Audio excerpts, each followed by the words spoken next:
안녕하세요. 아는 언니 둥지쌤입니다. 네, 여러분 잘 지내셨어요? 오늘은 또 사례가 도착했는데 아무래도 열심히 살고 있는 여러분들이 실적 압박에 시달릴 수 있죠. 영업사원이시거나 그런 매출 업무에 근무하시는 분들이 이런 사례에 좀 많이 경험하시게 될 것 같아요. 오늘 도착된 사례 제가 한번 읽어보도록 할게요. 영업사원 임직무 씨는요, 요즘 팀원들로부터 맨날 무슨 일 있냐고 얘기를 듣는데요. 왜 그러냐면 이분이 회사 처음 들어왔을 때는 핵심 인재로 뽑힐 만큼 업무 성과도 좋고요. 열정이 넘쳤대요. 근데 한 1년 전부터는 성과가 떨어지더니 석 달 전부터는 완전히 실적이 바닥이래요. 늘 무기력하고 수시로 짜증과 분노가 올라오고 심지어는 이제 동료랑 10분 대화하기도 어려워지셨대요. 그래서 우리 임직무 씨가 이런 고민에 시달리는데 이걸 어떻게 해결하면 좋을까요? 이런 사례가 도착됐거든요.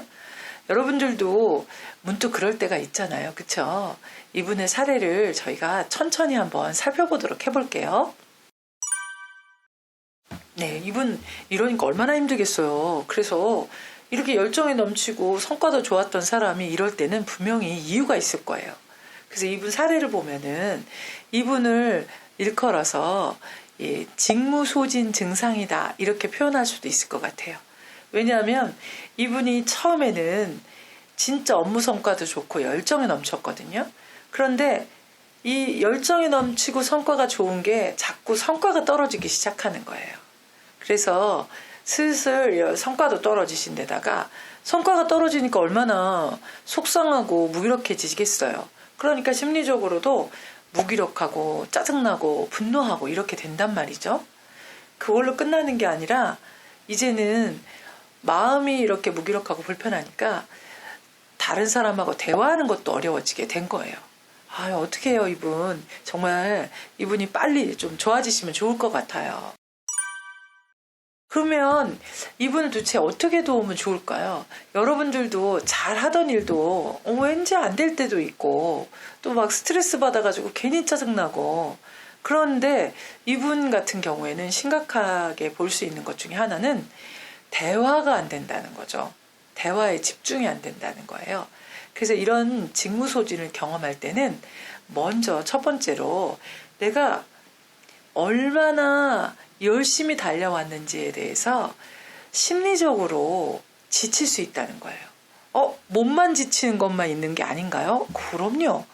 몸이 지치기 전에 먼저 마음이 지치는 증상이 이 직무소진에서 나타나는 겁니다. 마음이 지치신 거예요. 그래서 꿀팁을 좀 드린다고 하면은 첫 번째로는 마음이 지쳤어요. 그럼 마음이 지쳤다는 건 무슨 의미냐면 심리적으로 만족감이 떨어졌다는 얘기입니다. 이 사람은 처음에는 되게 열심히 하셨잖아요. 사람은 시간이 지나면 만족감이 좀 떨어지게 돼 있어요. 근데 그거를 성과로 연결을 하니까 더 힘든 거죠. 그래서 첫 번째, 심리적으로는 만족감을 높여야 돼요. 그래서 성과 말고도 내가 잘하고 있는 일의 의미를 좀 찾는 작업이 이분한테 필요할 것 같아요. 그리고 또 하나의 좀 더 팁을 드리자면, 두 번째는 이 신체적으로 필요한 것도 우리 짜증나게 하는데 굉장히 역할을 하거든요. 여러분들도 피곤하고 배고프면 진짜 못 견디잖아요. 그런 것처럼 이분도 신체적으로는 피로감이 너무 많이 누적된 것 같아요. 그래서 이분이 제일 중요한 꿀팁처럼요. 꿀잠이 보약이에요.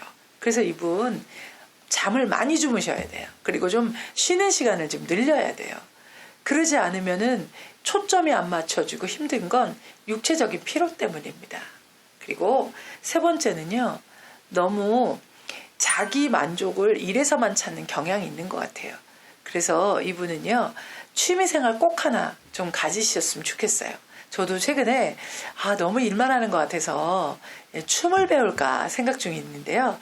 진짜 내가 하고 있던 비슷한 일과 전혀 다른 색다른 취미를 갖는 거 있잖아요. 그런 게 자기 생활에 환기를 줄 수 있습니다. 세 번째는요, 취미 생활을 꼭 하나 만드셔서 생활에 활력을 좀 얻으시면 좋을 것 같아요. 예, 일로 지친 당신 생활에 활력을 얻어라. 아시겠죠? 예, 새로운 취미생활 기대해 볼게요.